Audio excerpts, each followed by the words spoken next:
কোন জায়গায় বাড়ি? আমার বাড়ি উদয়পুর। আচ্ছা, এখানে কেন আইছিলা? এখানে আমি অঙ্কিত আমরা জাস্ট ঘুরতে আসলাম। আয়াসার পরে শুনি এমন ঘটনা এখন থাইতাছে না। তারা হেল্প পেলে আমরা পারিছি।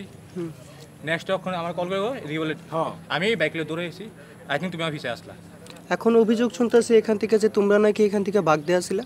না, যদি ভাগ যেতাম এদিকে আইতাম আবার, আমি এদিকে বাইক নিয়ে আবার আইতাম বলে। তোমরা নাকি থানার গাড়ি আবার ধরে আনছে। আমি জাস্ট তোমার সামনে দিয়ে বাইকটা নিয়ে আমি এদিকে আইছি। থানার পুলিশ কেমন আমার ধরে আনবো? আচ্ছা, আজকে শ্যামলীতে কি তোমাদের কি অনুষ্ঠান ছিল? অনুষ্ঠান তো আমি জাস্ট ঘুরতে আসলাম। শ্যামলীতে কি জন্য আসলে? ঘোরার জন্য ফ্রেন্ডসরা আছে তাই দেখতে আইছি। কয়জন এসেছিলে তোমরা? এটা 4 জন। আমরা 4 জন। বাকি 2 জন কোথায়? বাকি 2 জনের বাড়ি দিয়ে তারা আগে গেছে। তারা অনেক আগে গেছে। তারা চলে গেল, আপনারা 2 জন থাকলেন কেন? আমি বহুত আগে চলে গেছে। আমি বলছি এইটা কারণ হলো যে আপনি কি করেন? আমি স্টুডেন্ট, এদিকে সবাই স্টুডেন্টই আছে। কেন তোমার কই থেকে তুলে আনছে? আমি স্কুটি পড়ছিল, তো আমি স্কুটি ঠিক করতে আসলাম, তো স্যার তারা আমার 2 জন স্যার তারা কইছে যে তুমি গাড়ির ভিতরে বউ, তো আমি গাড়ির ভিতরে বসে আমি আই পড়ছি। তোমরা কি শ্যামলীতে আইছিলা? আমি শ্যামলীর ভিতরে আলাদা আইছিলাম। আচ্ছা, আমি হেরেও চিনি না এরারও চিনি না। কেন আইছিলা আজকে? হেরা 2 জন আইছি আর 2 জন মেয়ে আইছে। আমরা ঘুরতাম আইছিলাম। কেন আইছিলা আজকে? ঘুরতাম আইছিলাম, পিকনিক। আচ্ছা, যে জলে পড়ছে ওনাকে চিনো তুমি? না। আচ্ছা, তোমার বাড়ি কোথায়? আমার বাড়ি ওএনজিসি। Sir please. কি নাম আপনার? আমি কইতে রাজি না। নাম? না। বাড়ি? কতজন আইছিলা, কি কারণে আইছিলা শ্যামলী? এখানে তো আমরা অ্যাকচুয়ালি আমরা কয়েকজন আইছিলাম জাস্ট আইসে পিকনিকে, ঠিক আছে। তো হে আইসে আরেকজন ফ্রেন্ডসের লগে, তো আমরা খাইতেছি। খাওয়ানোর পরে তো হেরে খুঁজে খাওয়ানোর লিগে ডাকা হইতেছে। কি নাম ওর? হ্যাঁ, নাম আমাদি। ওকে চিনো তোমরা? হ্যাঁ। ও কি তোমরা ইনভাইটে আইছে? না, আমরা ইনভাইটেশন হ্যাঁ নিজে থেকে আইছি। আচ্ছা, ওর সঙ্গে কে ছিল? হ্যাঁ, সঙ্গে আরেকজন আসলো, হেরা অলরেডি আগে বাইরে গেছে। কি নাম যে সঙ্গে ছিল? হ্যাঁ, নাম আসলো অনিকেত। অনিকেত যে সঙ্গে ছিল? হ্যাঁ, অনিকেত দাশগুপ্ত। আচ্ছা, তোমার সঙ্গে যারা এখন আছে তারা কি ওকে চিনে? হ্যাঁ, সবাই তারা স্টুডেন্ট টিআইটি কলেজে। আচ্ছা, ও কি করতো? ও পড়াশোনা করে এখন। কোনখানে? টিআইটি কলেজে। আজকে তারা এসেছিলো সবাই 15 জনের মতন। তারা রুম বুকিং করেছিল কালকে। তারপর কালকে করার পর তারা আসলো, এসে খাওয়া দাওয়া করলো।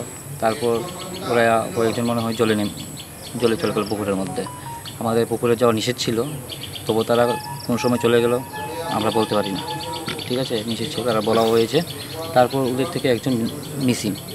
তারপর ওরা খোঁজাখুঁজি করার পর পুকুরের মধ্যে ওদের বডিটা পাওয়া গেছে।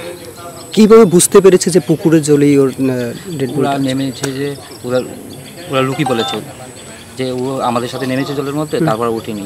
তারপর অনেকক্ষণ খোঁজাখুঁজি করলো, ওরা তা পায়নি। তাদের থেকে কি নিজের থেকে আইডিয়া করে বলেছে? আইডিয়া করে বলেছে যে জলের মধ্যে নেমেছে, ও আর উঠেনি। আচ্ছা, এই কথাটা আপনাদেরকে কে জানিয়েছে?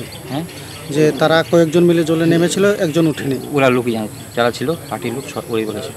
আমি সবার নামটা লেখা শুরু করলাম।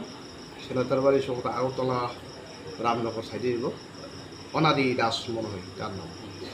পুরো ডিটেলস পাইছে না, আমি যোগাযোগ করছি তার ডিটেলস নেওয়ার জন্য তার বন্ধুবান্ধব থেকে। তারপরে সিসিটিভি ফুটেজ দেখলাম কী হয়েছিল। টিভি ফুটেজে দেখা যায় তারা আসছিল 11টা সাড়ে 11টার দিকে। এরপরে এমন সময় 12টা পরে মনে বৃষ্টি আসছিল।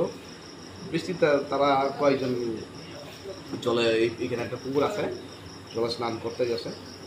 তারা 5-6 জন, দুইজন না 3 জন মেয়ে আসলো, স্নান করতে গেছিলো। স্নান টান করিয়া সবাই মোটামুটি আইছে।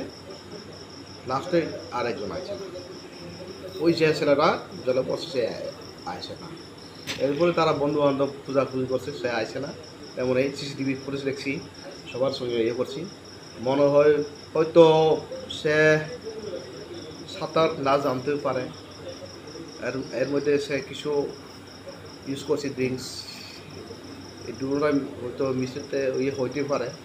এখনও এটা সত্যি বলতে পারছি না, আমাদের ইনকোয়ারি চালাই থাকবে।